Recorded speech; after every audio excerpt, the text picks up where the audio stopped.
Bienvenidos a todos a este congreso, a esta segunda sesión del Congreso sobre la regulación del trabajo a distancia y el teletrabajo. En primer lugar, me gustaría agradecer a los ponentes por haber aceptado la invitación de participar en el congreso que estamos participando ahora mismo. La sesión de hoy, bien os he dicho anteriormente, es la segunda del congreso titulado de regulación del trabajo a distancia y de trabajo. Y tras la sesión que se celebró el día 5 de octubre, hoy tenemos a otros dos ponentes que tratarán el acuerdo de trabajo a distancia y las modificaciones en este tipo de trabajo que ha crecido exponencialmente en los últimos meses debido a la pandemia COVID-19. Para ello, contamos con dos extraordinarios ponentes. En primer lugar, tendremos al profesor Jesús Laera Forza, que será el que expondrá el primero y nos hablará concretamente sobre el acuerdo de trabajo a distancia. Y una vez que termine su exposición, habrá un tiempo para plantear las preguntas. Como os han comentado ya en el chat, hay un chat aparte para hacer esas preguntas que se irán recopilando para que cuando finalice el primer ponente se expongan y bueno, trataremos de recoger y recopilar la mayoría de ellas. En primer lugar, entonces, voy a pasar a presentar al profesor Laera. El profesor Laera es doctor en Derecho y profesor titular de Derecho del Trabajo y de Seguridad Social en la Universidad Complutense de Madrid. Asimismo, es consultor formativo en Pedrajas Abogados y sus líneas de investigación han sido diversos, pero bueno, por destacar algunos temas, por ejemplo, contratación laboral temporal y precariedad en el empleo, despido en los aspectos sustantivos y procesales, la titularidad y el desarrollo de los derechos colectivos con especial dedicación a la negociación colectiva. Además, también ha desarrollado o ha analizado las fuentes de regulación del trabajo, también las responsabilidades empresariales en accidentes de trabajo y la flexiseguridad europea y las reformas del mercado de trabajo. Por tanto, pues sus líneas de investigación han sido heterogéneas y hoy, de todas formas, pues se centrará más en tratar la materia que nos atañe en este congreso.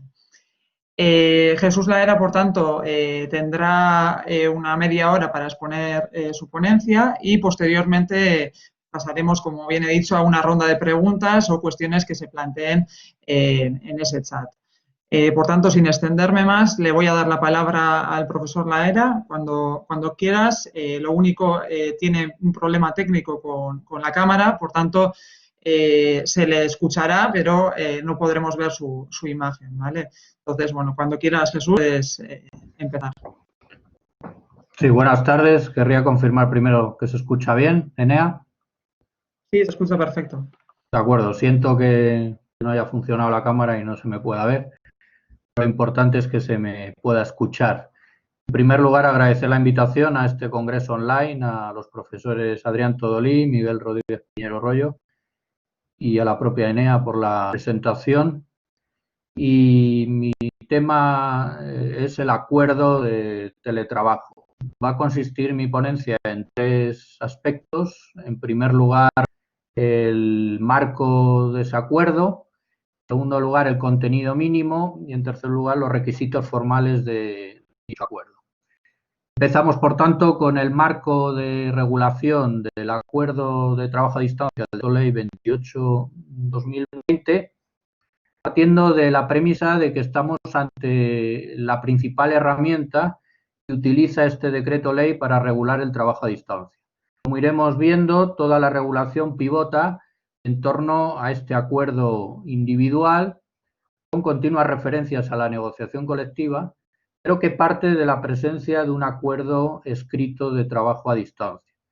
Por tanto, estamos ante quizá la herramienta principal que utiliza el decreto ley para regular el trabajo a distancia. Hay que partir de la idea de que el trabajo a distancia no es una modalidad contractual. No lo era antes de la regulación actual, en el antiguo artículo 13, y lo es ahora. sino que es una forma de trabajar que se puede dar en cualquier modalidad contractual. Por eso el legislador utiliza la técnica del acuerdo escrito. Y además, como establece el artículo 5.1 o el 6.1, se puede firmar al inicio del contrato y en cualquier modalidad contractual se puede incorporar ese acuerdo escrito de trabajo a distancia o durante la vigencia de cualquier contrato. Es decir, que estando vigente cualquier contrato laboral, se puede suscribir un acuerdo escrito que se incorporará al clausulado de ese contrato. Lo que ocurre es que el decreto ley, sin tratarlo como un contrato, en ocasiones parece darle un tratamiento jurídico formal al contrato. A ello me referiré cuando expliquemos los requisitos formales, que se asemejan mucho a los presentes en los contratos temporales, que tienen que ser por escrito, con copia básica y copia a la oficina de empleo. Sin ser una modalidad contractual, el acuerdo escrito, en el acuerdo escrito el legislador, en este caso el decreto ley, utiliza técnicas propias, exigencias formales propias de las modalidades contractuales. Existen precedentes en nuestro ordenamiento, por supuesto, de acuerdos por escrito en una relación laboral, el periodo de prueba del artículo 14 o las horas complementarias del artículo 12.5 serían ejemplos de acuerdos escritos que se van incorporando o se pueden incorporar a cualquier modalidad contractual. El trabajo a distancia, el acuerdo de trabajo a distancia estaría en ese género. Lo que pasa es que se le da, insisto, un tratamiento formal muy equiparable a lo que podría ser una modalidad contractual. Por otro lado, el acuerdo individual de trabajo a distancia es reflejo claro del principio de voluntariedad que reconoce el artículo 5 del Decreto Ley 28/2020 en línea con el Acuerdo Europeo de 2002. El acuerdo individual por escrito sería la manifestación del libre consentimiento de esa autonomía individual en prestar el trabajo a distancia, tanto del lado del trabajador que pone en disposición pues su propio domicilio en ocasiones para trabajar y por tanto exige consentimiento, como de la propia empresa que dentro de la organización pues tiene incorporado ese trabajo a distancia. Estamos hablando, por tanto, de una técnica que de alguna manera revitaliza el papel de la autonomía individual, porque el decreto ley 28 gira en torno a un acuerdo individual. En ese sentido, no parecen existir sospechas sobre la posible individualización de la forma de trabajar, puesto que se apuesta claramente y sin matices por acuerdos individuales. Y cuando se habla de individuales es entre trabajador y empresa concreto. No aparecen sospechas en este sentido de posibles riesgos en los debates de individualización que pudieran darse de esos posibles riesgos ni de posibles abusos en esos pactos individuales. El decreto ley ignora y tampoco se apuesta, lo cual podría haberse hecho en la gran empresa, por el cauce colectivo de un modelo de acuerdo que pudiera implantarse a todos los trabajadores.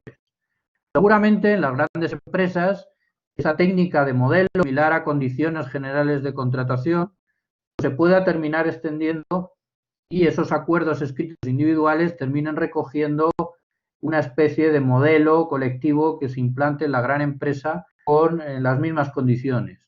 Pero eso se hará por autorregulación y por la práctica, porque el decreto ley de 28/2020 es una norma que gira en torno a un acuerdo individual sin matices y que, por tanto, revitaliza, aunque pueda resultar paradójico, el papel de la autonomía individual en las relaciones laborales.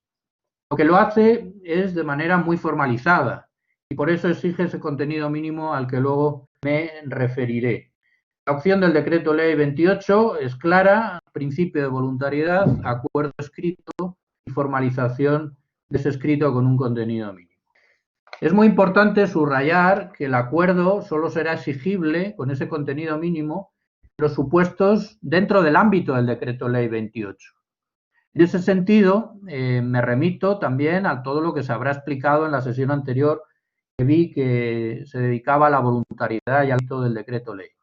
Pero por completar lo que se debió decir en aquella sesión, decir que, claro, el acuerdo individual por escrito hay que ubicarlo en ese ámbito del decreto ley que excluye muchos supuestos.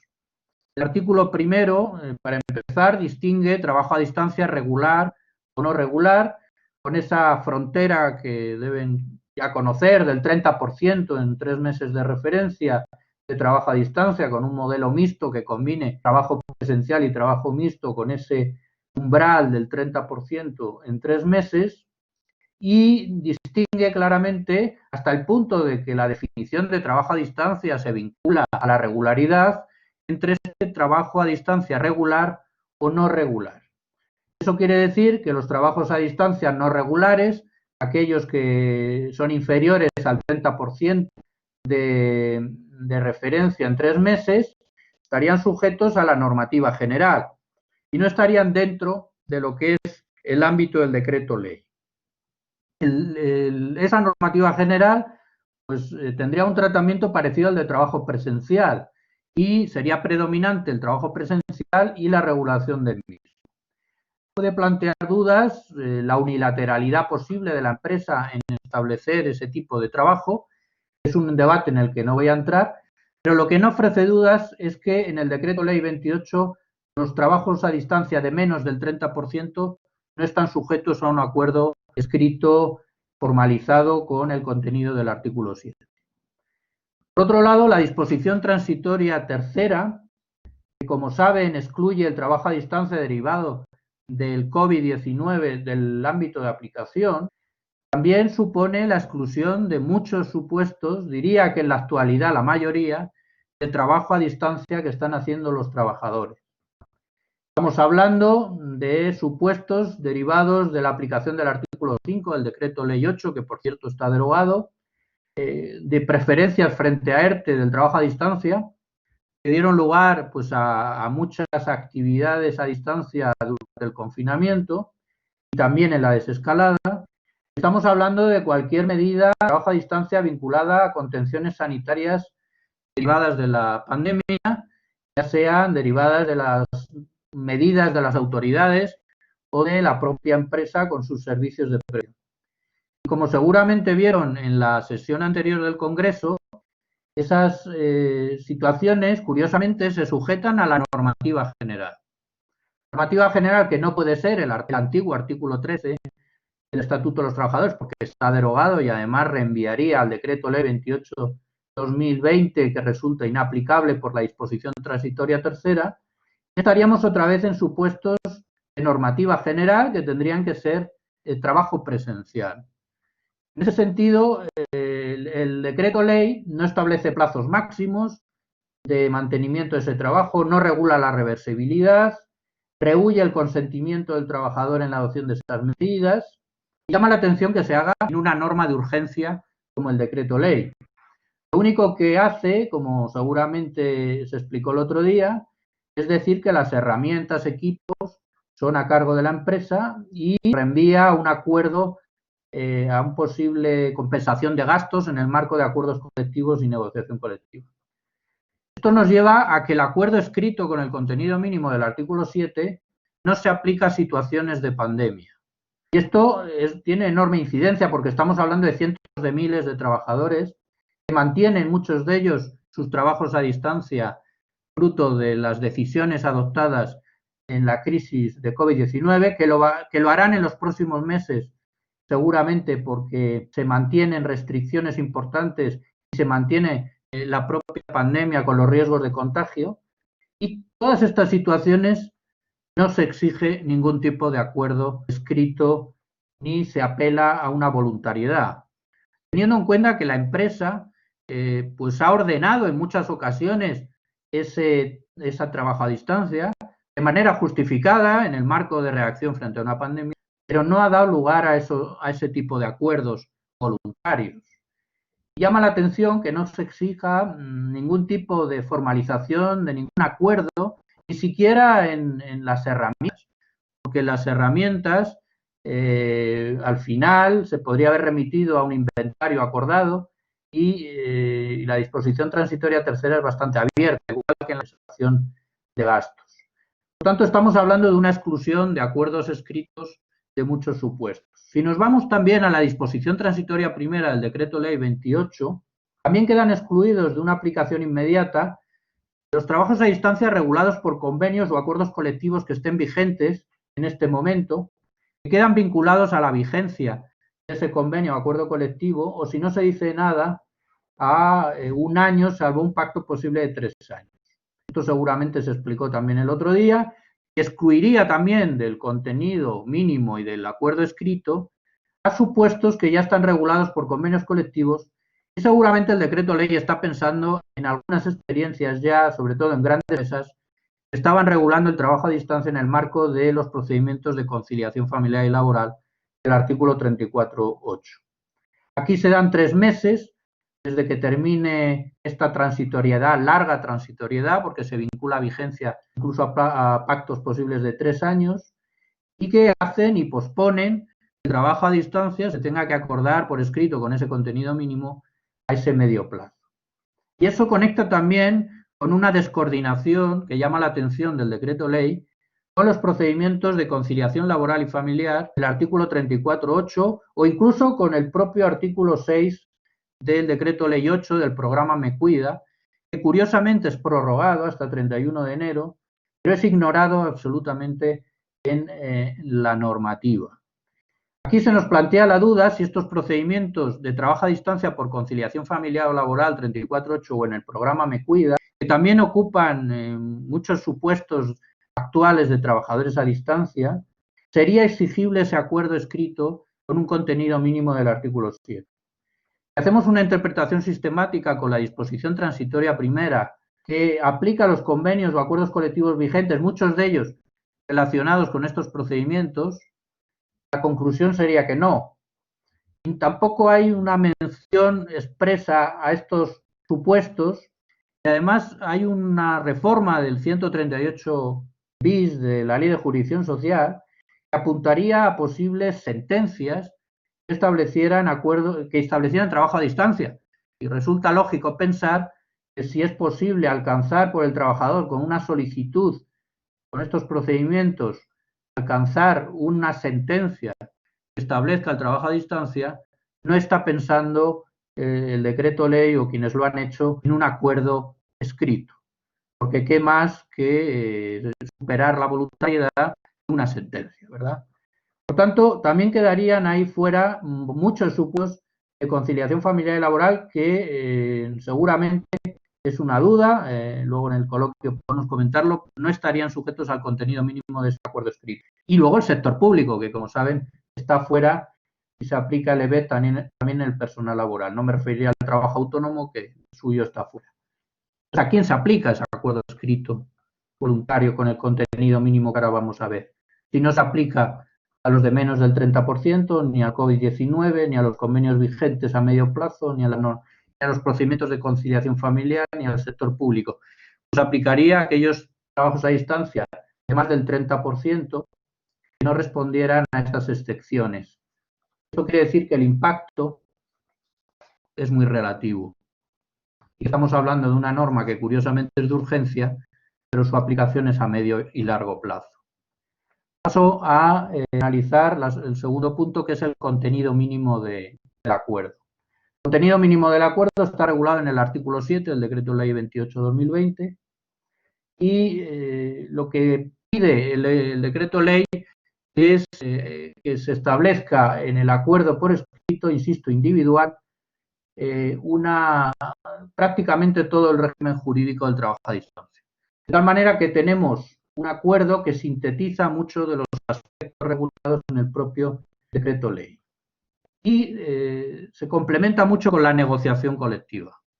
Porque como ahora veremos, se refiere mucho a los convenios y acuerdos colectivos aplicables en la regulación de las distintas cuestiones. Yo he dividido este artículo 7 por establecer algunas categorías generales en 3 tipos de cláusulas. Las primeras, las que configuran el propio trabajo a distancia. Las segundas, las que regulan las condiciones de ejecución y laborales de ese acuerdo a distancia. Y las terceras, unas cláusulas de protección de datos y seguridad informática. Sería 3 tipos de cláusulas que estarían presentes en el artículo 7. en ese contenido mínimo. Empiezo con las de configuración del acuerdo. Configuración del acuerdo que estaría determinando la tipología de trabajo a distancia que va a desarrollar esa persona. Ahí me referiré, primer punto, del artículo 7D, al porcentaje y distribución de trabajo presencial y a distancia. Tiene mucho que ver con la definición del artículo 1 de más del 30%. Resultará obligatorio el acuerdo escrito, insisto, en trabajos de más del 30%. Bien sea un modelo mixto, donde haya un porcentaje y distribución de trabajo a presencia y trabajo a distancia, bien sea un modelo exclusivo de trabajo a distancia. Porque, por supuesto, el modelo exclusivo de trabajo a distancia entraría dentro del ámbito de un acuerdo escrito. El artículo 7E establece el centro de trabajo adscrito. Es obligatorio, como pasaba con la anterior regulación, en el trabajo a distancia, el trabajador sea adscrito a un centro de trabajo.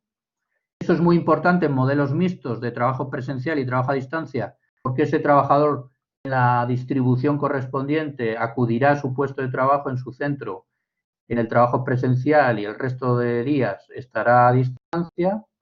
Luego es muy importante, lo dice el artículo 19, y en esto bebe de la regulación anterior, es muy importante a efectos de los censos electorales y las elecciones sindicales.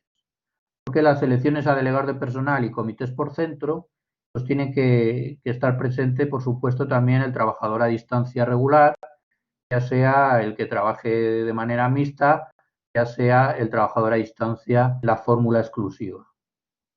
El 7F establece el lugar del trabajo a distancia. Y lo hace con una declaración muy contundente, lugar a distancia elegido por el trabajador. Eso presupone que es el trabajador el que elige el lugar donde prestar el trabajo a distancia y que ese lugar debe constar en el acuerdo escrito. Ahí nos planteamos alguna duda en relación de si pudieran constar 2 o incluso más lugares elegidos por el trabajador a distancia. Porque es conocido que los trabajadores a distancia, en ocasiones, dependiendo de los meses en los que puedan estar en sus segundas residencias o en sus primeras residencias, pues puedan desarrollar sus trabajos a distancia en lugares distintos. Yo me inclinaría a pensar, que pese al término lugar que utiliza literalmente el artículo 7F, sí habría que hacer constar los lugares de trabajo a distancia elegido por el trabajador en el propio acuerdo por eso.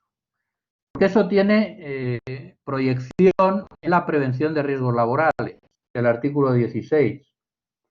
Se refiere a un procedimiento muy sencillo de prevención de riesgos laborales que se refiere al domicilio del trabajador, donde tiene que prestar su consentimiento en caso de que se entre en ese domicilio para una evaluación de riesgos, y habría que conectarlo también con esas posibles segundas residencias donde miles de trabajadores, lo hemos experimentado con la pandemia, donde pues, normal, ¿no? Cuando termina el curso escolar, pues se fueron a segundas residencias, o incluso vamos, no segundas residencias, hoteles o viviendas alquiladas de veraneo, que hayan estado con la distancia, ¿no? Por tanto, esa cuestión yo creo que es importante subrayarla. El artículo 7G prevé dentro de esas cláusulas de configuración estructural del trabajo a distancia, con estas categorías que estoy utilizando, prevé un preaviso para la reversibilidad. Eso tiene que conectarse con el artículo 5.2, seguramente Javier explicará algo de ello en su tema de modificación, y se refiere a la negociación colectiva o al acuerdo individual. Por tanto, estamos hablando de un preaviso o también, hay que añadir, de un ejercicio, ¿no? Preaviso para la reversibilidad y también un procedimiento de ejercicio en el marco de la negociación colectiva o del propio acuerdo individual. Porque se deduciría del artículo 5.2, también es una duda interpretativa, que el empresario, ni el trabajador de manera unilateral pueden revertir esa situación y volver a un trabajo presencial total o disminuir los porcentajes de trabajo a distancia. Por tanto, esa cuestión del preaviso y el ejercicio de esa reversibilidad es muy importante que se regule en el acuerdo individual. El artículo 7L habla de la duración de trabajo a distancia.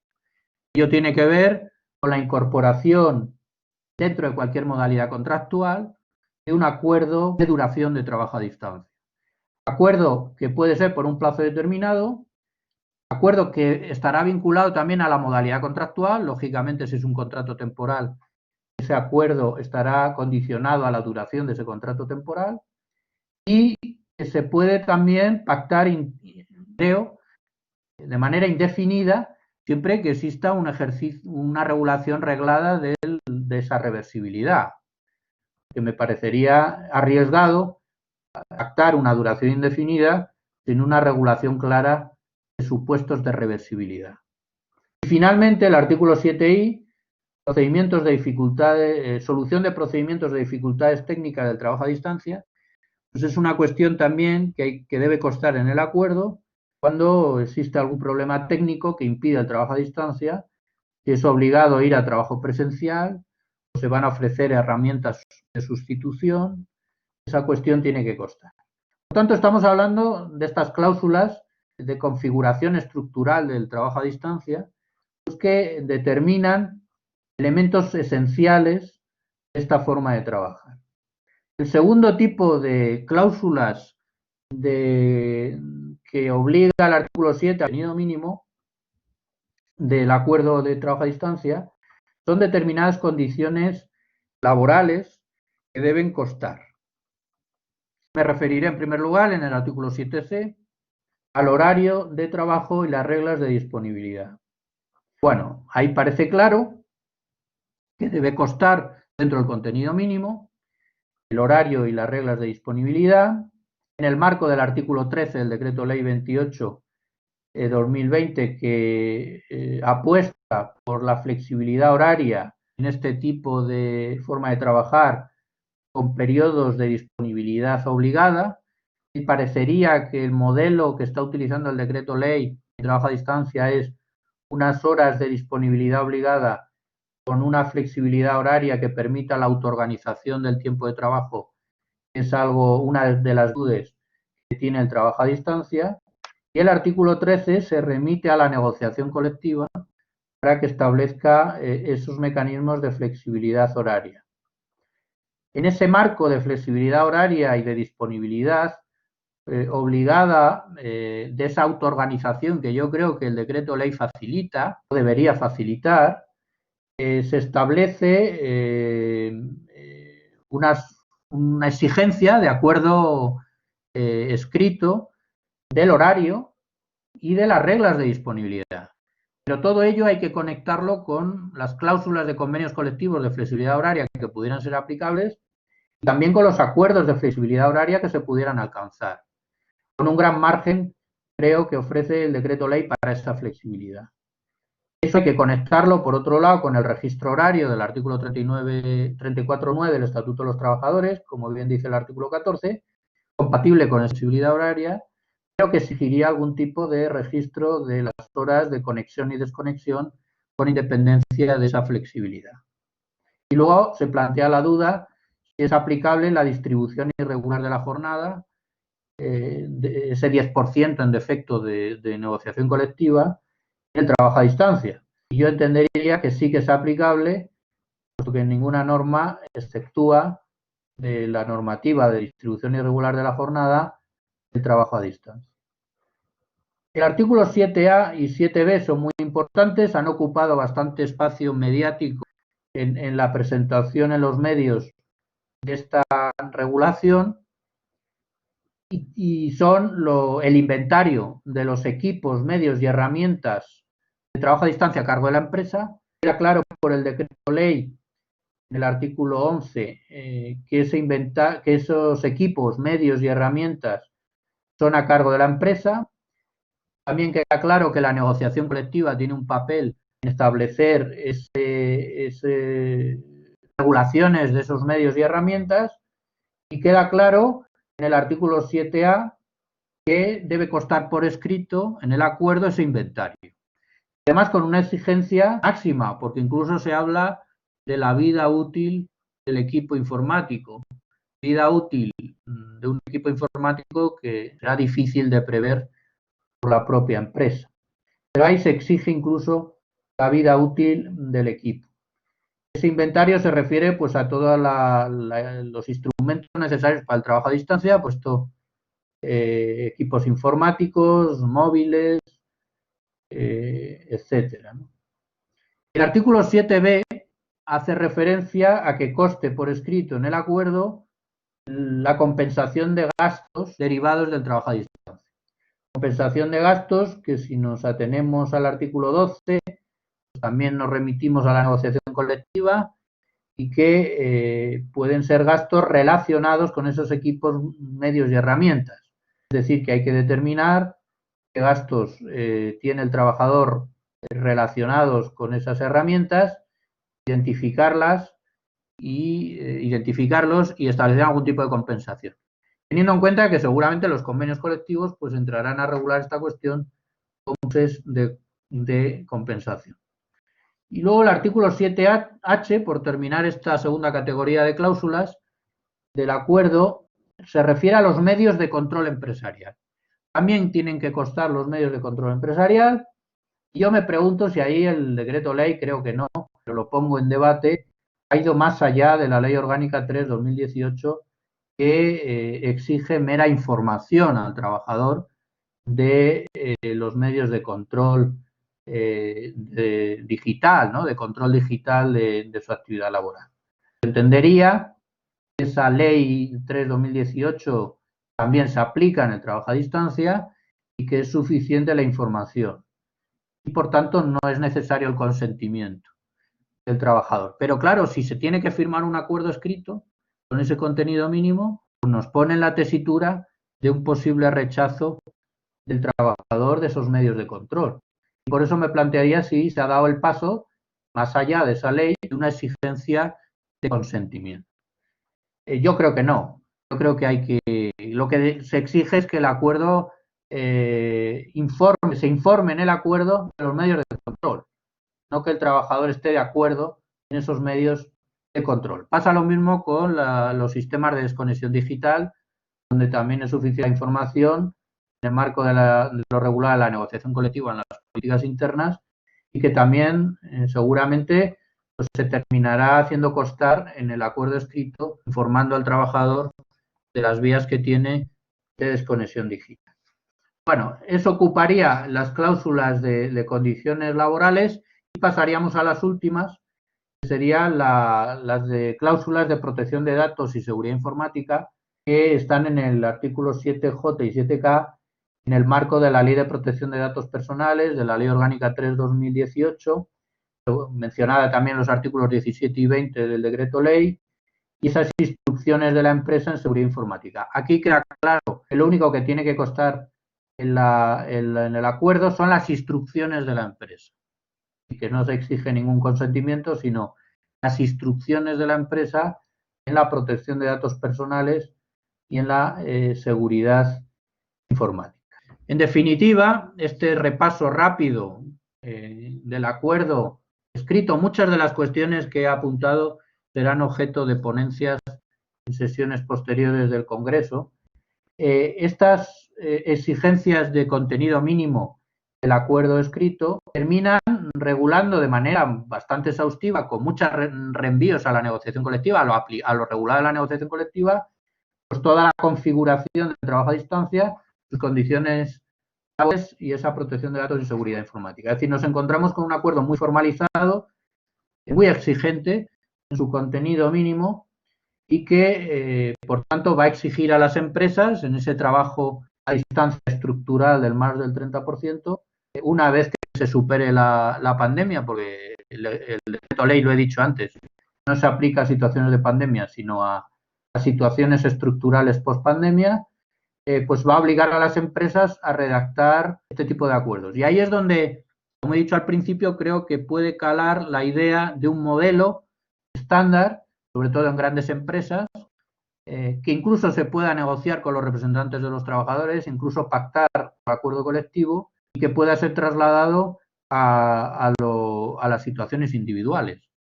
porque si se tiene que ir negociando uno a uno todo esto con cada una de la plantilla, pues creo que los responsables de recursos humanos se acordarán de quién hizo este decreto ley. ¿Qué pasa si no hay acuerdo ni contenido o no se cumple el contenido mínimo de este acuerdo individual? Bueno, ahí el legislador, el decreto ley ha previsto una reforma del artículo 7.1 de la LISOS con una sanción, y por tanto resultará aplicable, ya se menciona el acuerdo de trabajo a distancia en caso de incumplimiento, por tanto es una sanción por infracción grave, y hay que entender que estamos ante una relación laboral donde se aplicaría una técnica, entiendo, muy parecida a la de la laboralidad. Si el principio de realidad nos muestra que se está ante más del 30% de trabajo a distancia y no tenemos acuerdo escrito, se debería contemplar como un supuesto de trabajo a distancia regular. Y por tanto se debería aplicar el decreto ley 28/2020 si estamos en el ámbito de aplicación, lógicamente, ¿no? Por tanto, aplicar los convenios colectivos en relación con el trabajo a distancia que se haya regulado o aplicar lo que se pueda el propio decreto ley 28/2020. Si falta el contenido mínimo o no es suficiente, pues habrá que complementarlo, como pasa en las técnicas siempre jurídicas laborales, con la integración normativa o de las cláusulas convencionales. Ya voy acabando con el tercer apartado, que sería el de los requisitos formales. He dicho antes que se trata al acuerdo escrito prácticamente como un contrato y además se asemeja mucho al contrato temporal, porque el artículo 6 del decreto ley 28 exige una copia básica a los representantes de los trabajadores. Es la misma técnica que se utiliza en los contratos temporales en el artículo 8.4 del Estatuto de los Trabajadores. Ahí van a servir pues toda la doctrina que está muy elaborada sobre la copia básica de los contratos temporales, que será aplicable a los acuerdos escritos de trabajo a distancia. Es decir, hay que dar a los representantes los datos del acuerdo, salvo los datos personales, entendiendo que no se da DNI, ni domicilio, estado civil, ni otras circunstancias personales. Y la gran duda que se plantea es si esa copia básica tiene que contener todos los aspectos del contenido mínimo del artículo 7. No se refiere claramente ni se reenvía el artículo 6 al 7 para la copia básica. Pero se podría entender que se daría una facultad a los representantes de los trabajadores de verificar que se ha cumplido ese contenido mínimo. Por tanto, me inclinaría a pensar que sí, la copia básica tiene que tener ese contenido mínimo del artículo 7 salvaguardando los datos personales. Y luego ese acuerdo se manda a la oficina de empleo como si fuera un contrato temporal, insisto, con un deber de sigilo a los representantes de los trabajadores, y quedaría por despejar si resulta aplicable el deber de información de condiciones laborales del artículo 8.5 o es suficiente todo lo que se dice en el acuerdo. Bien, todo lo que se dice en el acuerdo es mucho. Bueno, yo creo que aquí estamos hablando de un deber de información que se refiere al contrato y por tanto resultará aplicable respecto al contrato. Y esa normativa de información del decreto 1569/98, que se refiere a un derecho del trabajador de ser informado de condiciones laborales esenciales, grupo profesional, salario, vacaciones, convenio aplicable, etcétera. Por cierto, hay una directiva 2019/1152 que se tiene que transponer en este punto en los próximos años. Eso resulta aplicable como contrato. Luego, al trabajador hay que firmarle por escrito, hay que firmar por escrito con el trabajador en ese acuerdo que nos ha ocupado en mi intervención, pues todas las cuestiones del artículo 7. Finalmente, no querría perder la oportunidad de dedicar un minuto, estoy en tiempo, aunque creo que ya al límite de los 30 minutos asignados, de hacer una reflexión sobre esta regulación. Yo creo que, como he dicho antes, que el impacto va a ser muy relativo porque se excluyen los supuestos de pandemia, que son los que ahora mismo están aplicándose por las empresas en trabajo a distancia, y también está por ver si vincula todo esto que he explicado a los procedimientos de conciliación laboral y familiar, que parecería por esa disposición transitoria primera que no resulta aplicable. De tal manera que quedan fuera los dos grandes supuestos de trabajo a distancia que se dan en la realidad en la actualidad, pandemia y conciliación familiar. Por tanto, es una norma a medio plazo. Que sea un decreto ley no deja de ser irónico. Pero por otro lado, y sin perjuicio de lo que dirá ahora Javier, sí me parece que genera un exceso de formalización de ese acuerdo de trabajo a distancia que puede terminar desincentivando esta forma de trabajar de manera estructural, es decir, en la pospandemia. Y si queríamos aprovechar las situaciones derivadas de pandemia para acelerar los procesos de digitalización e incorporar trabajo a distancia en nuestra economía, me temo que se ha hecho lo contrario. Se ha dado carta barra libre a las situaciones de pandemia, que son coyunturales, por cierto, sin atender a determinados abusos que se están produciendo porque no son situaciones normalmente de voluntariedad. Y, en cambio, en las situaciones estructurales, pues se da una regulación, como acabo de explicar, muy estricta y que curiosamente revitaliza la autonomía individual. Es decir, que tiene esa paradoja, y vuelvo a las ironías, de revitalizar el papel de la autonomía individual en las relaciones laborales cuando seguramente una regulación que pudiera haber encauzado con menos formalismo y menos sospechas sobre el trabajo a distancia, cauces colectivos, pues hubiera sido más favorable para incentivar en los próximos años de manera estructural, el trabajo a distancia. Mi sensación es que seguramente lo que habrá a veces es un trasvase a trabajo autónomo, que se puede hacer en muchas ocasiones a distancia. Muchas gracias por la atención y espero las preguntas.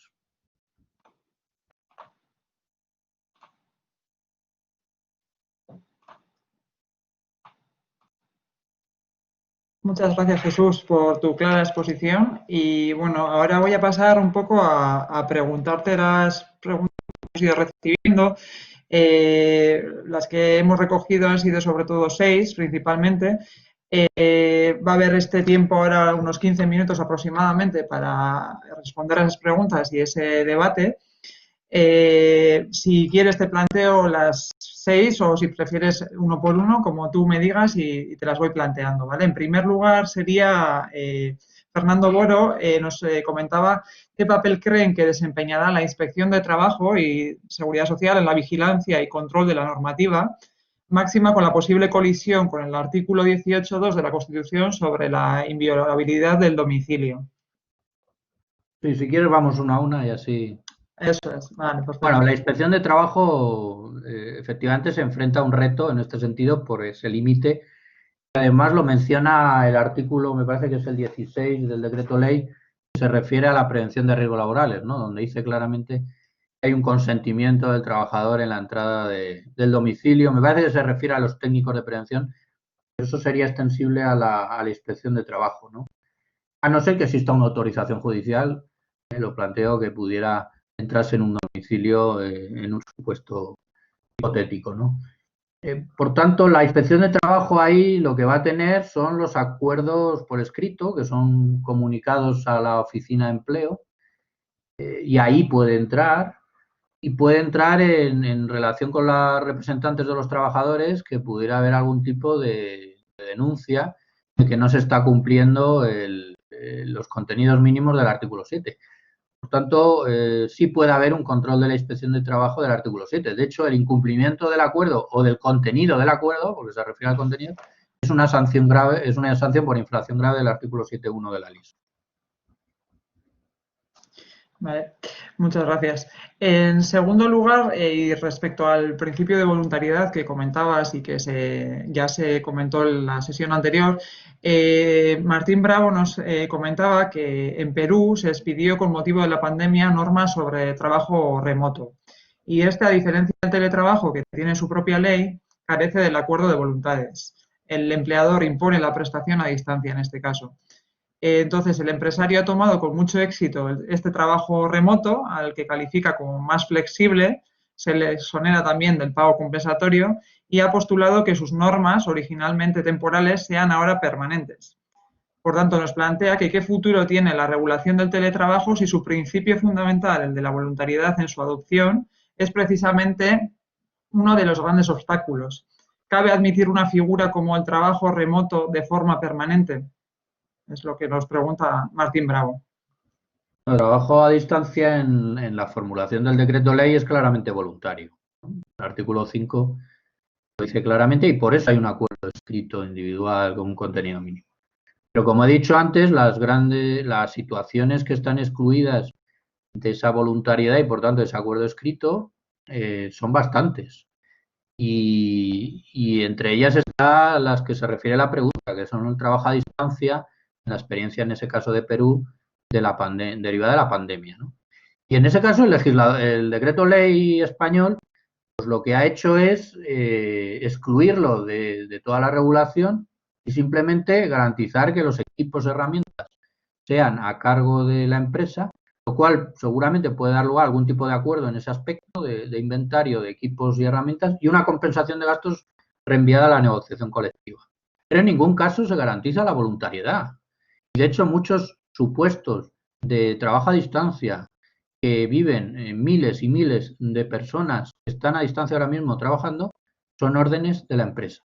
Es más, diría que el decreto ley ha santificado la unilateralidad en la pandemia de trabajo a distancia. Vale. Por su parte, Mercedes López Balaguer nos comenta si no podría ser contrario al principio de igualdad sostener que si se llega al trabajo a distancia por la 34.8 del Estatuto de los Trabajadores, no es aplicable el Real Decreto Ley 28/2020. Sí, ese problema está ahí y habrá que darle vueltas a su interpretación. Lo que está claro es que el decreto ley se olvida del 34.8. Bueno, no se olvida, hay un momento que en el 4.5 dice que los trabajadores a distancia pueden utilizar el 34.8. Por lo cual, incluso un trabajador a distancia podría llegar a solicitar adaptación de conciliación familiar al 34.8. Pero no hay un engranaje entre la normativa del 34.8 y el decreto ley. Eso me parece que es un defecto de técnica jurídica de la norma que se tiene que aclarar si esto se tramita como ley, que espero que sí, en una futura ley.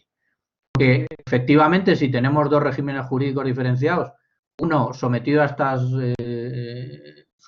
estos requisitos formales tan exigentes de contenido mínimo y otro más laxo en el marco de los convenios colectivos, incluso a través de posibles sentencias que establezcan trabajo a distancia, lo cual rompe completamente la voluntariedad, pues estaríamos hablando de un problema, no me atrevería a decir de discriminación, pero de un trato desigual que exigiría cierta reflexión de las razones de ese trato desigual, ¿no? Yo creo que hace falta una mayor conexión normativa entre el decreto ley 28 y el 34.8 y espero que estos puntos se aclaren en la tramitación de la ley. En cuarto lugar, Norma Nieto nos comentaba que está claro que hay que suscribir el acuerdo, pero si no se hace porque no se llegaba al 30% y luego se supera ese 30%, ¿en qué situación estamos? Porque de facto se estaría en una situación de teletrabajo.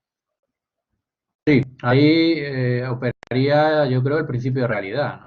Que es el que opera también en la problemática de falsos autónomos y sería una técnica muy parecida, ¿no? Y si el principio de realidad nos muestra con prueba que estamos ante un trabajo a distancia de más del 30%, estaríamos dentro del ámbito de aplicación del decreto ley 22, ¿no? Siempre que no estuviéramos en los supuestos de exclusión, que como he dicho son muchos. Eso nos llevaría a que habría que aplicar en lo posible ese decreto ley y las cláusulas convencionales correspondientes, a pesar de que no existe un acuerdo por escrito. Y luego no hay que olvidar que esto es una infracción grave, sancionable por el 7.1 de la LISOS, que pudiera dar lugar a una sanción. De acuerdo. En quinto lugar, Marcos Gutiérrez, desde Comisiones Obreras, nos preguntaba qué opinión tiene sobre la cotización a la Seguridad Social de las cantidades pactadas sobre la compensación de los gastos. Pues esto es una materia compleja que yo creo que tendrá que responder el ponente que tiene dedicada la compensación dedicado en su intervención a la compensación de gastos en las próximas sesiones, ¿no? Es un tema que yo me llevaría a un estudio más analizado. Es verdad que ahí va a depender mucho de la naturaleza jurídica de esa compensación de gastos, ¿no? Si lo entendemos como salario o prestación extrasalarial, pues va a tener diferente tratamiento y también fiscal, ¿no? También un tratamiento fiscal diferente. Por tanto, esa cuestión que no está clara en el decreto ley, me parece que es buena oportunidad la tramitación de la ley para que se aclare la naturaleza jurídica de esa compensación de gastos y su tratamiento en seguridad social y fiscal. Y finalmente se pregunta, ¿se sabe cómo se comunica el teletrabajo en el SEPE? ¿Y ya está activa esta modalidad en el SEPE? Bueno, lo que se dice en el artículo 6, que dicha copia se enviará a la Oficina de Empleo y nos remitimos a la regulación parecida, ¿no?, a la de los contratos temporales. Yo creo que se va a aplicar un sistema muy parecido al del artículo 8.4, tanto en copia básica a los representantes como en Oficina de Empleo. Desconozco si se ha arbitrado algún procedimiento telemático dentro de los habituales en el SEPE en relación con acuerdos de trabajo a distancia. Desde luego se tendrá que hacer porque la exigencia de comunicación a la Oficina de Empleo es clara. Lo que pasa es que estamos hablando de una normativa, insisto, que a pesar de ser un decreto ley, su aplicación va a ser a medio plazo. Las situaciones de pandemia van a posponer en muchas ocasiones la formalización de este tipo de acuerdos. Yo creo que en muchas situaciones de trabajo a distancia se va a decir que eso es consecuencia de pandemia, por tanto, cuando termine, pues ya veremos si formalizamos ese acuerdo o no. Y luego el tema de la conciliación familiar y laboral, ¿no?, que hemos planteado, pues también habrá que ver si eso está dentro de ese acuerdo escrito contenido mínimo con comunicación a la Oficina de Empleo, que no se estaba haciendo hasta ahora, lógicamente, porque hasta ahora se estaban arbitrando fórmulas de trabajo a distancia por conciliación familiar, incluso en el programa Me Cuida, con bastante agilidad y sin someterse a todas estas exigencias formales, ¿no? Por tanto, entiendo que esos supuestos ya consolidados no se deben comunicar a la Oficina de Empleo. Seguramente los futuros es lo que habrá que plantear si se comunican o no. Lo he dicho antes, me parece que se trata el acuerdo prácticamente como un contrato. Y es algo que yo lo he dicho en mi reflexión final, pues quizá desincentiva bastante de cara al futuro la implantación estructural de trabajo a distancia en nuestras empresas. ¿Es la última pregunta o hay más? Es la última que se ha planteado, es la que me han remitido por lo menos desde la organización y entonces pues nada, agradecerte tu exposición, las respuestas tan claras que has también dado y yo creo que pasaríamos ya a la segunda ponencia. Gracias por la atención Sí. y encantado ahora de escuchar a Javier Tibó, con el que comparto actividad de consultor en Adón Pedrajas, compañero del departamento, y que me alegra mucho compartir con él esta sesión. Gracias. Gracias a ti. Bueno, como comentaba entonces Jesús, vamos a pasar a la segunda ponencia que la impartirá Javier Tibó Aranda. Es doctor en Derecho y profesor titular de Derecho del Trabajo y Seguridad Social en la Universidad Complutense de Madrid. Como comentaba la ERA, también es consultor del área laboral en Adón Pedrajas Abogados. Precisamente su tesis doctoral fue sobre el teletrabajo y el derecho del trabajo, que fue defendida en el año 2000 en la Universidad Autónoma de Barcelona y fue publicada posteriormente por el Consejo Económico y Social ese mismo año. A partir de ese año ha publicado, entre otros trabajos, algunas consideraciones en torno al Acuerdo Marco Europeo sobre Teletrabajo en el año 2003 y posteriormente también pues, teletrabajo forzado a domicilio en 2006. Y como es obvio, ha participado en numerosos congresos sobre esta temática y pues hoy también contamos con él y estamos encantados de recibirle a él como ponente para este congreso. Entonces, sin más dilación, le voy a dar la palabra al profesor Tibó, cuando quieras. Sí, buenas tardes. No sé si se me escucha bien Sí, perfecto. y se me ve. Entiendo que también. Sí, también. Pues buenas tardes nuevamente a todos. En primer lugar, quería agradecer la invitación para estar hoy aquí, tanto a Adrián como a Miguel, como a ti, Enea, por la presentación y dar la enhorabuena a Jesús por su intervención, porque siempre saca petróleo de donde no hay demasiado en ocasiones y hay que reconocer que ese artículo que comentaba es un artículo del que, bueno, pues es más complicado, tal vez, probablemente, hacer una ponencia y a pesar de ello ha sido enormemente interesante. Coincido en la práctica totalidad de las cosas, en algunas cosas no, ya sabe que las hemos comentado en ocasiones aquí en el despacho, pero en todo caso ha sido de enorme interés. Y así más particular voy a referirme yo a uno de los que sí que creo que es uno de los aspectos más relevantes o más novedosos, que pueden ser obtener más incidencia desde el punto de vista del nuevo régimen del trabajo a distancia y sobre todo en el desarrollo de esta singular forma de trabajo. Y es la modificación de las condiciones de trabajo. Porque en ese concreto aspecto sí que creo que se introduce una serie de modificaciones con respecto al régimen ordinario que son particularmente relevantes y que lo veremos al final, pero lo adelanto ya, creo que van a desincentivar de manera importante el desarrollo estructural, como decía Jesús, de esta forma de organización del trabajo.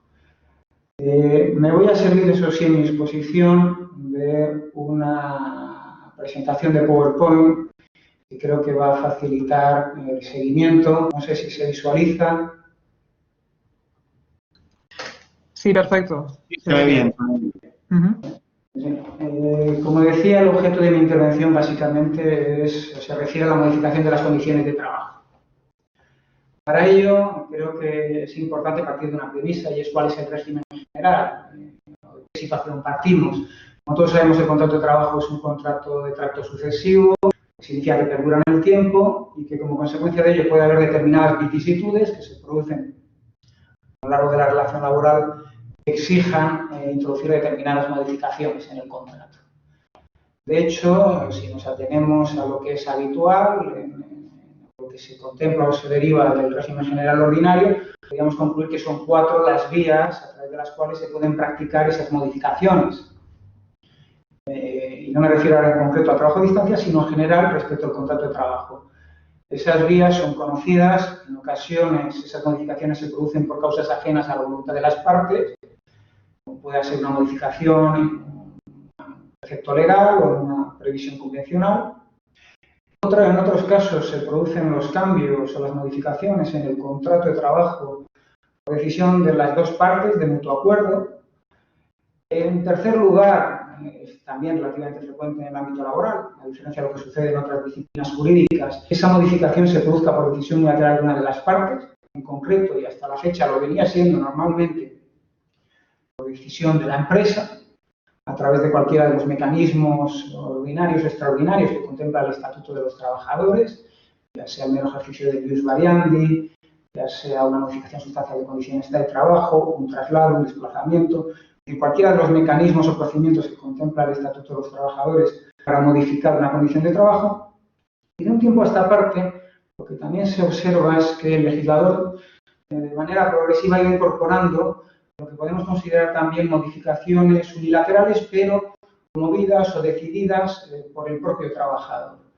Y me refiero, por ejemplo, a las modificaciones que se pueden introducir desde el punto de vista de la adaptación de jornada, de la reducción de jornada por decisión unilateral del trabajador, o incluso también de trabajo a distancia, por razones de conciliación familiar, en la medida en que puede ser que ni siquiera haya acuerdo, dado que, como sabrán, el 34.8, por ejemplo, contempla la posibilidad en último término, en caso de que fracase la negociación individual, de acudir a los tribunales, que se ha dicho antes, y que sea un juez quien finalmente imponga bien esa adaptación de horario, bien el trabajo a distancia.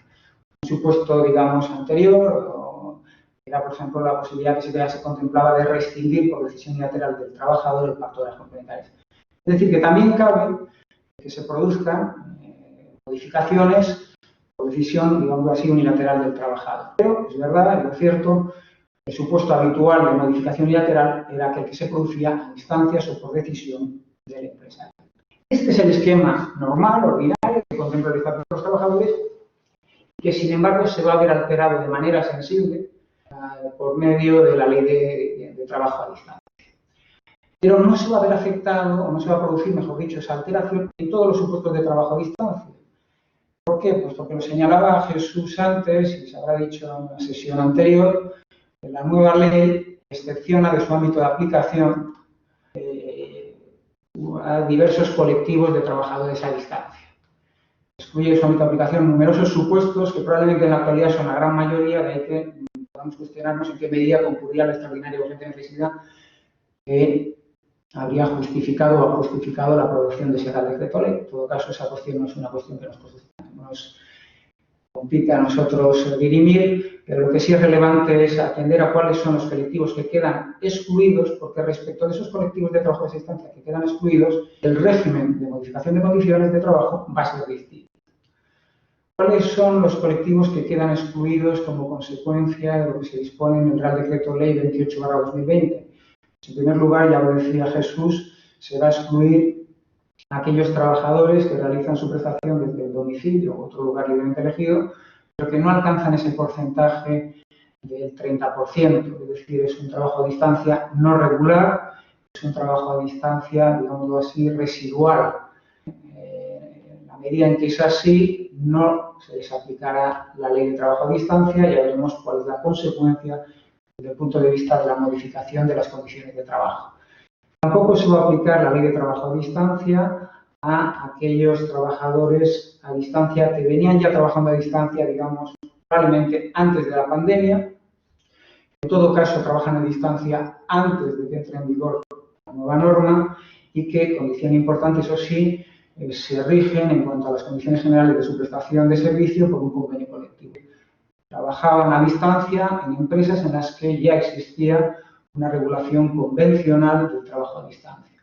En la medida en que es así, la disposición transitoria primera los excepciona de la aplicación de esta ley mientras esté en vigor ese acuerdo. En caso de que no haya un plazo de vigencia determinado, pues 1 año con la posibilidad de que se amplíe hasta 3. También quedan excluidos los denominados trabajadores a distancia de la pandemia, aquellos que han pasado a trabajar a distancia como alternativa a la suspensión del contrato de trabajo o como una medida de contención sanitaria, es decir, sobre la base de las previsiones contenidas en el Real Decreto Ley 8/2020, no 28/2020, que es lo que está en la presentación. Y en tercer y último lugar, también quedan excluidas, sobre la base de lo dispuesto en la disposición adicional segunda, los empleados públicos. Muy en particular se refiere el Real Decreto Ley al personal laboral. Todos estos colectivos quedan excluidos del ámbito de aplicación de esta ley y, por lo tanto, no se rigen, no quedan sometidos por las previsiones que se contienen en el mismo sobre la modificación de condiciones de trabajo. La pregunta, entonces, antes de entrar a analizar el régimen aplicable que se deriva del Real Decreto Ley, es cuál es el régimen de modificación de condiciones de trabajo para estos trabajadores a distancia, que al menos en lo inmediato son la gran mayoría. Pues bien, aquí va a haber que distinguir en función de colectivos, pero en principio el régimen va a ser el mismo. Cuando se trate de trabajadores a distancia que trabajaban a distancia ya antes de la pandemia y que en todo caso trabajan a distancia antes de la entrada en vigor del Real Decreto Ley y que tienen una regulación de sus condiciones de trabajo previstas en el convenio o en el acuerdo colectivo, porque hay unas previsiones sobre trabajo a distancia, el régimen de modificación de condiciones de trabajo de los mismos va a ser el que se contempla en la legislación ordinaria.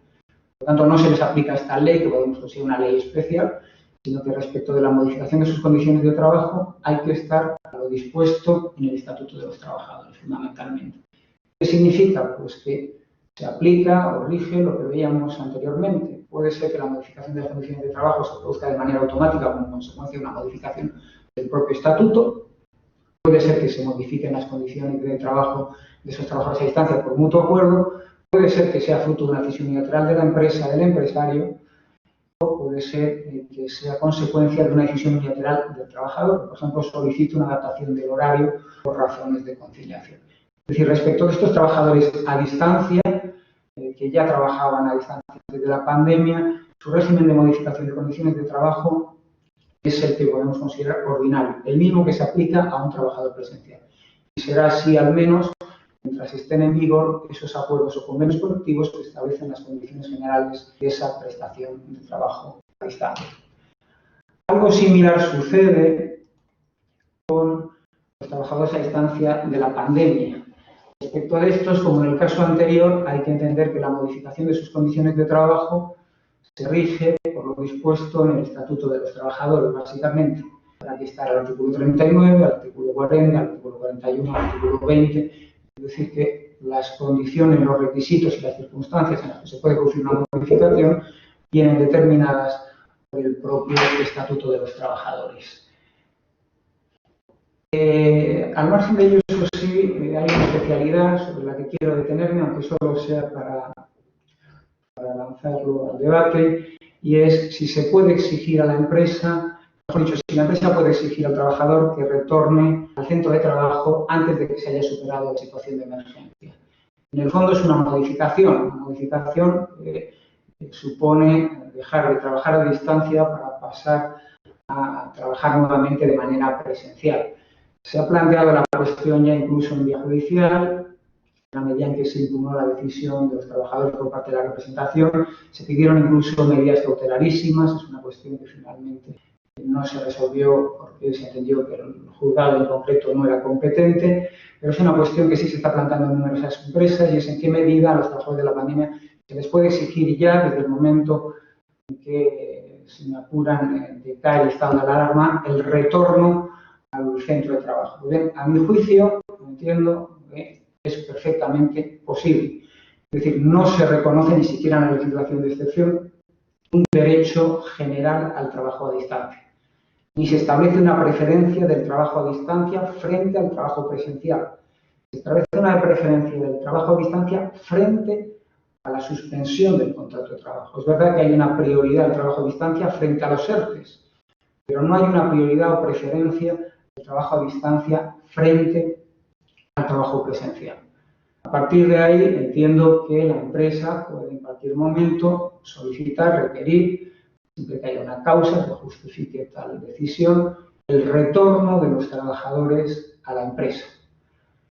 Bien es cierto, eso sí, que tendrá que garantizar las medidas de seguridad y salud adecuadas, tendrá que cumplir con los protocolos que se han establecido en materia de prácticas de riesgos laborales desde el punto de vista del COVID-19, teniendo además en cuenta que, eso sí, un trabajador lo que podría a continuación es reclamar o solicitar volver a trabajar a distancia en virtud de lo dispuesto en el plan de cuidado o sobre la base del artículo 34.8.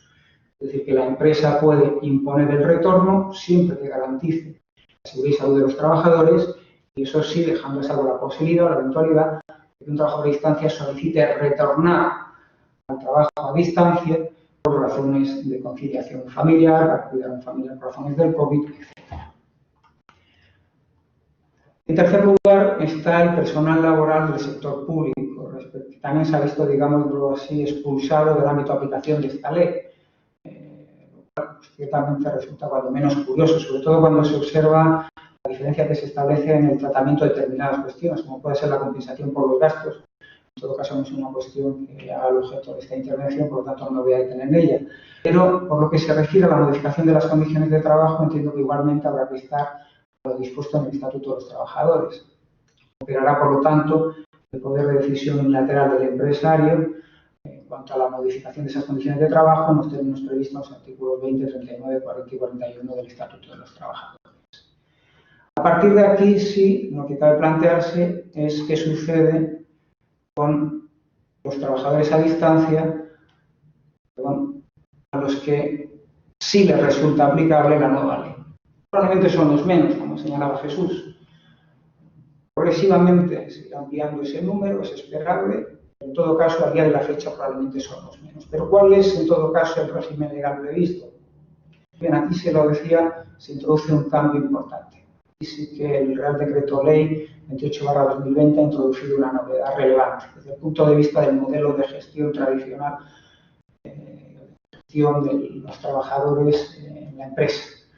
Y es que en el artículo 8, apartado primero de ese Real Decreto Ley, se establece que la modificación de las condiciones establecidas en el acuerdo de trabajo a distancia, incluido el porcentaje de presencialidad, deberá ser objeto de acuerdo entre la empresa y la persona trabajadora. Esa previsión en esos términos, a mí lo que me da a entender es que se ha desterrado del ámbito del trabajo a distancia la posibilidad de modificación unilateral por parte del empresario de las condiciones previstas en dicho acuerdo. Es decir, que no cabe ya recurrir al ius variandi o incluso a la modificación sustancial de condiciones de trabajo para introducir cambios respecto de aquellas condiciones de trabajo que se contemplan en ese acuerdo. Lo cual supone una limitación importante a la capacidad de gestión y al poder de dirección del empresario, la facultad de organización que tiene el empresario de los trabajadores, sobre todo si atendemos al detalle con el que se regula el contenido mínimo de ese acuerdo al que antes se refería Jesús. A la vista de lo que se dispone en el artículo 7 y de esa previsión del artículo 8, apartado primero, resulta que, por ejemplo, no se podrá modificar unilateralmente el horario de trabajo de un trabajador a distancia. No se podrán modificar unilateralmente tampoco, cuando concurra una causa, o lo que podemos entender como una causa que justifica tal decisión, las franjas de disponibilidad. No se puede modificar el porcentaje de la distribución del tiempo de trabajo presencial y del tiempo de trabajo a distancia. Me pregunto incluso si ya no se va a poder modificar el centro de trabajo al que está adscrito el trabajador cuando concurra una causa técnica o organizativa o productiva que justifique tal decisión. Es decir, me planteo en qué medida incluso no se está desterrando la posibilidad de recurrir al traslado. Lo cierto es que el centro de trabajo tiene que constar en ese acuerdo y aparentemente la modificación tal vez de eso que podemos entender que es una condición de trabajo, el lugar en el que se va a realizar al menos el trabajo presencial, parece que podría estar al margen del ejercicio de esas facultades de modificación que con carácter general reconoce el Estatuto de los Trabajadores. Pero es que tampoco parece que se pueda tal vez revisar por parte de la empresa unilateralmente los medios de vigilancia o de control. Es decir, que esa concreta previsión del artículo 8.1 lo que había es desterrado el ejercicio de las facultades de modificación de condiciones de trabajo que se contemplan con carácter general para cualquier trabajador en el Estatuto de los Trabajadores, no operarían, sin embargo, respecto del trabajador a distancia. Esa es una primera previsión normativa que creo que es relevante y que luego, sobre la que luego algo más diré. Hay otra previsión normativa que también es relevante en relación con la modificación de las condiciones de trabajo y se contiene en el artículo 4.2 del Real Decreto Ley. El artículo 4 se refiere, recuerden, a la igualdad de derechos y a la no discriminación. El artículo 4.2 lo que dice es que los trabajadores a distancia no podrán sufrir perjuicio alguno ni modificación en las condiciones pactadas, en particular en materia de tiempo de trabajo de retribución, por las técnicas u otras razones técnicas u otras no imputables a la persona trabajadora que eventualmente pudiera producirse, sobre todo en caso de teletrabajo. A mí esta previsión normativa me llama la atención, porque parece que va más allá de lo que dispone el artículo 30 del Estatuto de los Trabajadores.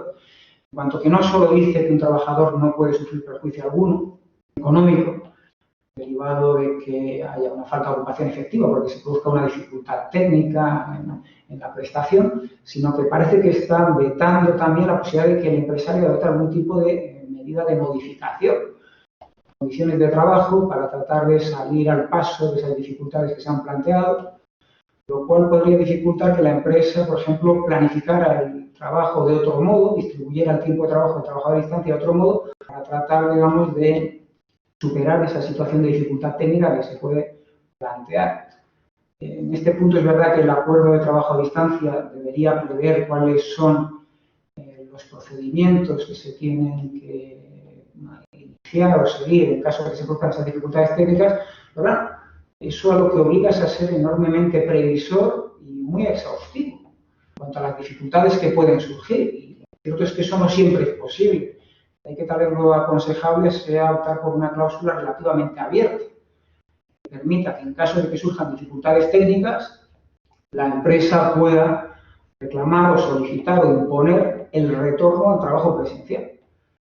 Esa creo que es la única vía de salida. De lo contrario, nos podemos encontrar con que si no hay una previsión suficientemente amplia en el convenio, en el acuerdo individual, la empresa, llegado el momento, no puede alterar el horario, la jornada, establecer un sistema de turnos que nunca se puede hacer frente, por ejemplo, llegado el caso puede hacer frente a una caída de la red, del sistema informático como consecuencia de una sobrecarga.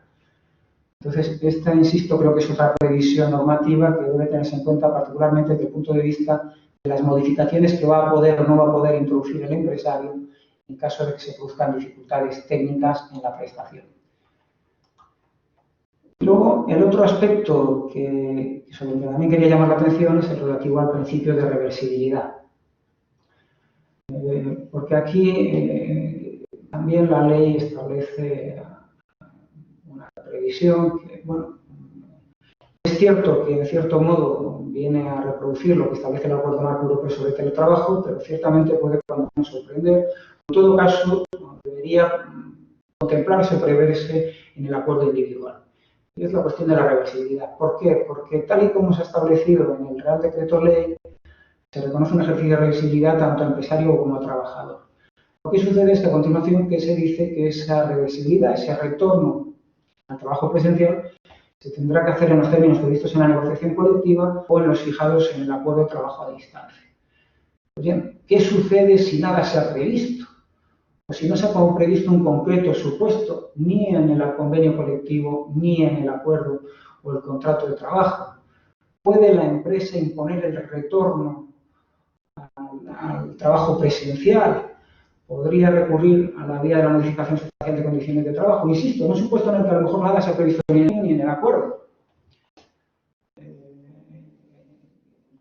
¿Cabe que la empresa unilateralmente imponga el retorno? Pues bien, si nos atenemos a lo dispuesto en este Real Decreto Ley, parece que no. No cabe la unilateralidad. El retorno tiene que ser acordado o, en todo caso, tiene que producirse en los términos previstos en el convenio o en el propio acuerdo. De ahí que creo lo más conveniente, lo más prudente, sea que efectivamente se contemple esta cuestión, la de la reversibilidad, en el propio acuerdo y que se haga también en los términos muy amplios, en el sentido de que en cualquier momento cualquiera de las partes pueda desistir en la medida en que ya no satisface a sus intereses esta particular forma de trabajo y, eso sí, con la obligación de preavisar con el plazo que se haya determinado en el propio acuerdo, que es lo que aparentemente impone como contenido mínimo el artículo 7 del Real Decreto Ley 28/2020. A partir de aquí, para tratar de ajustarme a los tiempos, muy brevemente, no me olvidaba, una última cuestión antes de llegar a las conclusiones. ¿Qué sucede con el trabajo a distancia no regular? Es decir, cuando no se alcanza ese 30%. Bien, cuando no se alcanza ese 30%, el régimen de modificación de condiciones de trabajo será el ordinario, que se establece en el Estatuto de los Trabajadores.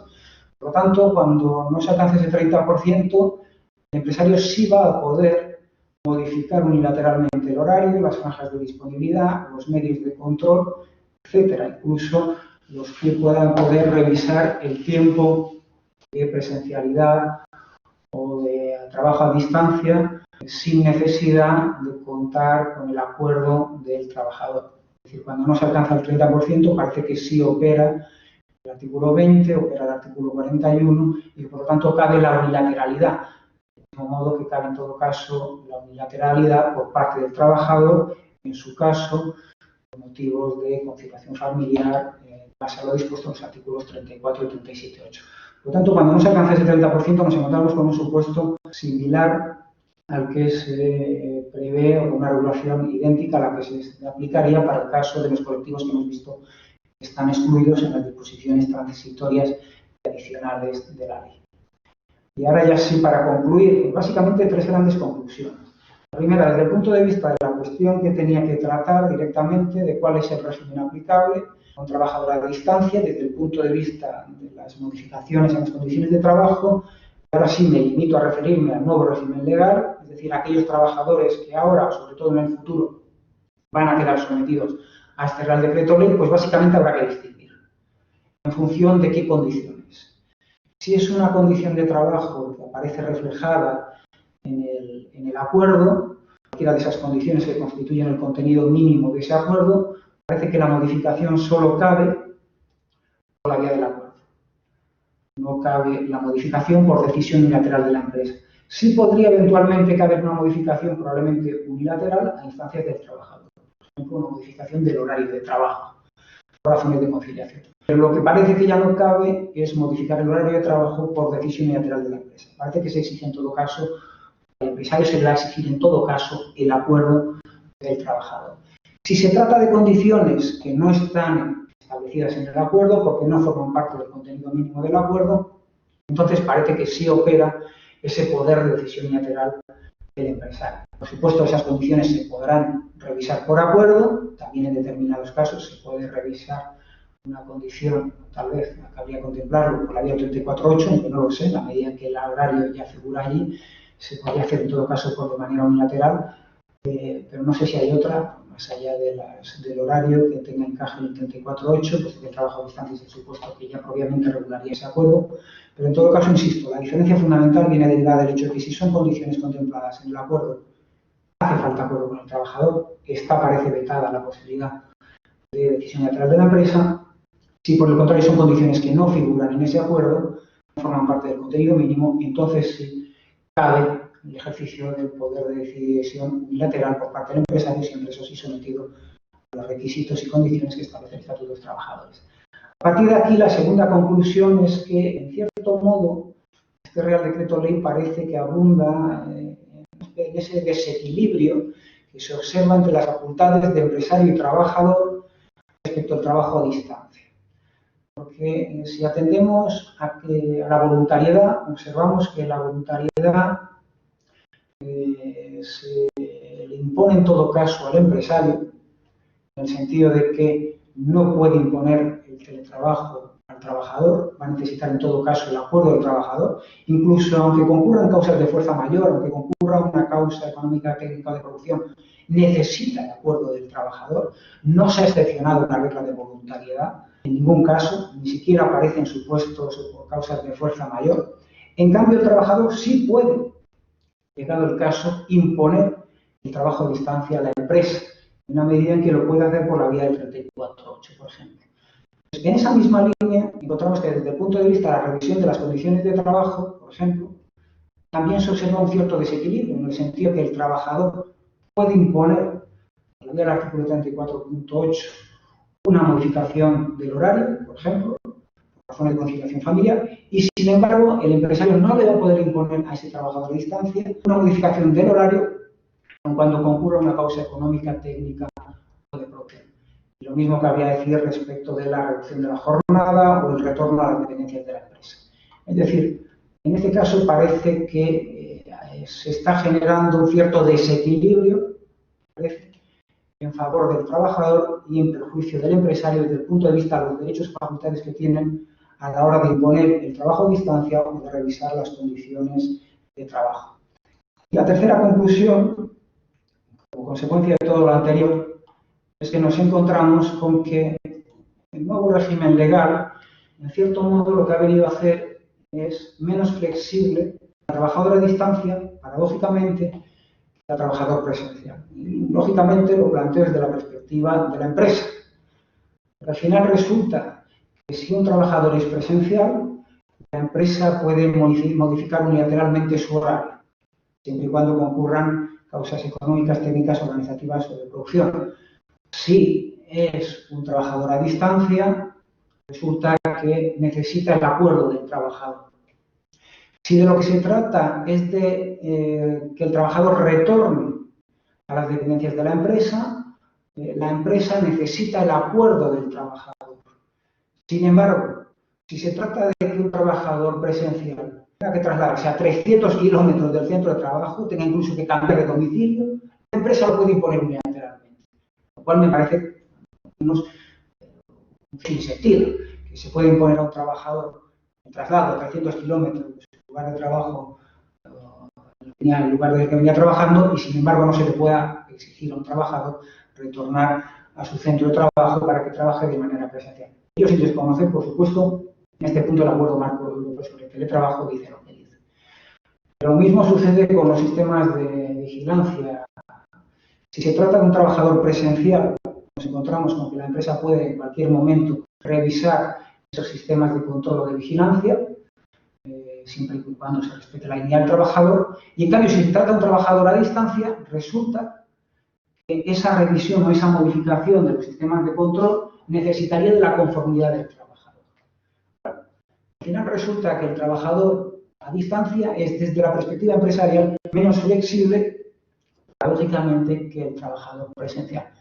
¿Eso qué puede comportar? Pues yo creo que ya lo adelantaba Jesús en buena medida, es que el empresario considere que las previsiones o el contenido mínimo del acuerdo de trabajo individual a distancia, unido a estas limitaciones, a la posibilidad de revisar esas condiciones de trabajo, considere el empresario que es un grillete, que lo que se hace es introducir rigidez en la gestión del trabajo en la empresa y actúe como un desincentivo. Lo que puede determinar es que en cuanto finalice la pandemia y en la medida en que las empresas tengan que someterse, en su caso, a un nuevo régimen legal, consideren que es preferible que los trabajadores retornen al trabajo presencial en la medida en que así pueden mantener una flexibilidad en la gestión de ese trabajo que perderían si continuaran trabajo a distancia. Básicamente eso era lo que quería trasladarles. Nuevamente agradecer la invitación para participar hoy aquí y, por supuesto, también a los asistentes por su atención. Quedo a disposición también de los mismos por si hubiera cualquier pregunta. Muchas gracias.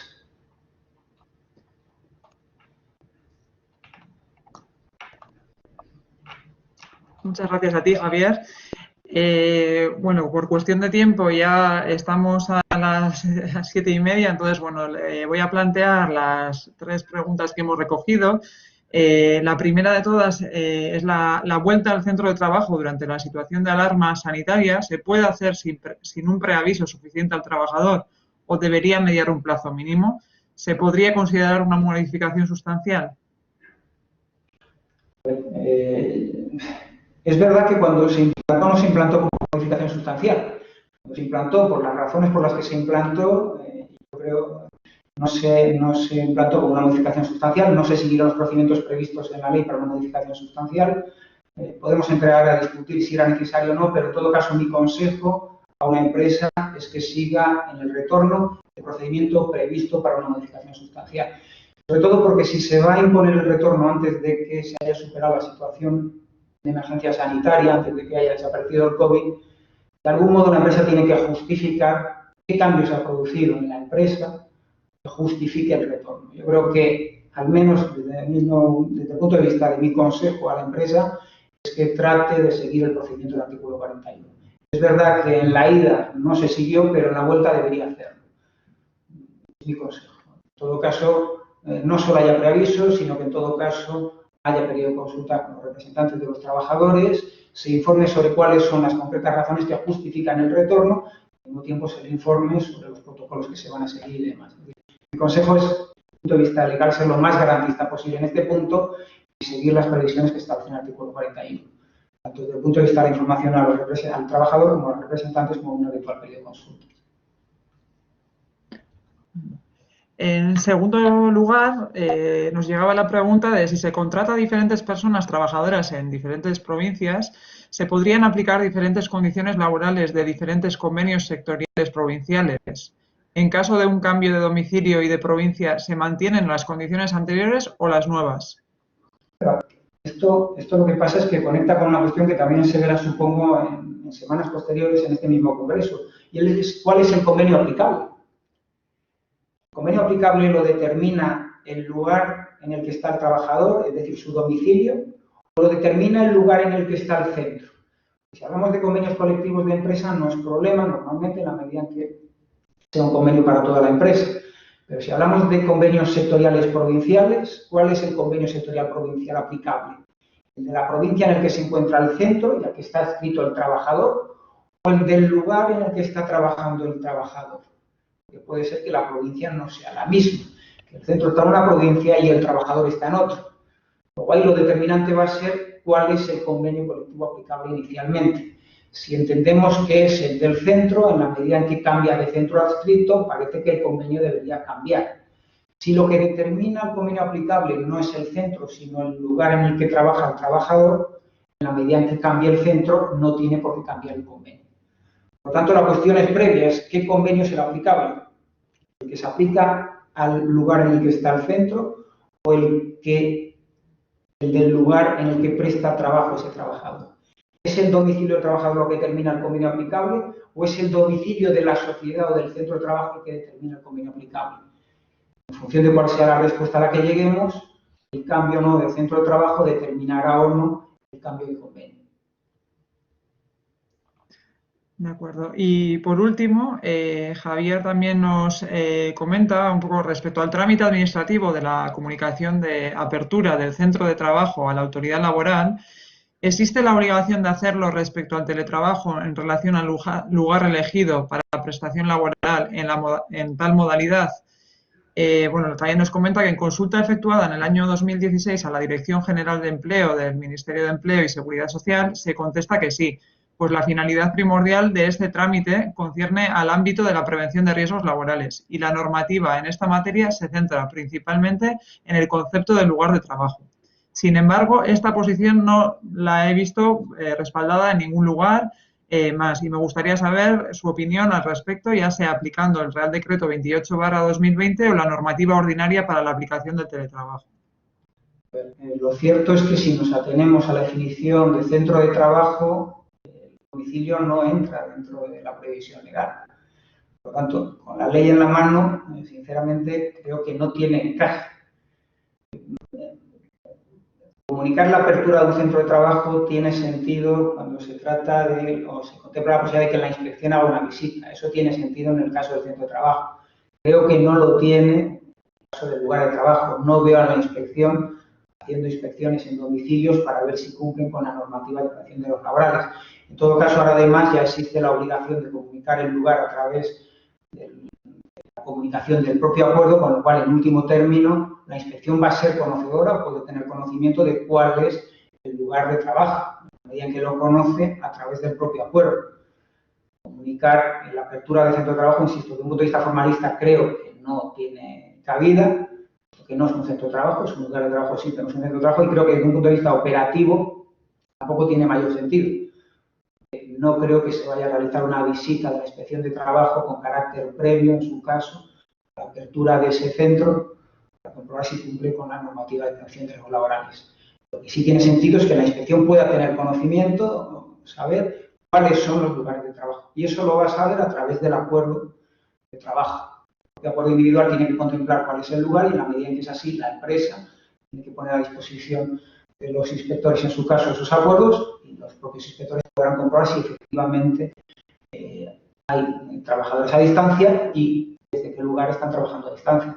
A partir de ahí, el problema que señalaba Jesús y las dificultades de acceso que va a tener la inspección, porque salvo que cuente con el consentimiento del trabajador, es muy difícil que pueda acceder por la vía de la autorización judicial, porque dudo muy mucho que algún juez vaya a atreverse a dar una autorización judicial para entrar a un domicilio simplemente para verificar si hay un trabajador a distancia no declarado o un trabajador a distancia declarado pero que no cumple con alguno de los aspectos que impone la normativa. Entonces, yo la vía de la autorización judicial la descartaría, no creo que se vaya a producir, no creo que ningún juez se plantee o se atreva a dar ese tipo de autorización judicial, por lo tanto solo queda el consentimiento.